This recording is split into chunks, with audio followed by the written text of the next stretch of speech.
Hello, welcome back to Anu studios అండి.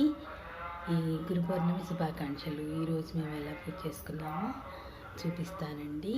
Okay, ఈరోజు స్వామివారిని మేము అష్టోత్తరాలతో పూజించుకున్నామండి. అష్టోత్తరాలతో, ప్రసాదాలతో, శనగవడలు నైవేద్యం పెట్టి ప్రార్థించుకున్నామండి. స్వామివారిని అష్టోత్తరాలతో పూజించుకున్నాము. అష్టోత్తరాలతో, తులసి దళాలతో పూజించుకున్నామండి. పూర్వము విభుముఖుడు అనే రాజు కూడా ఆయుష్ లేకపోయినా గురువుని ఆశ్రయించి అర్చనల ద్వారా, పూజల ద్వారా తన ఆయుష్ని పెంచుకున్నట్టండి. అదేవిధంగా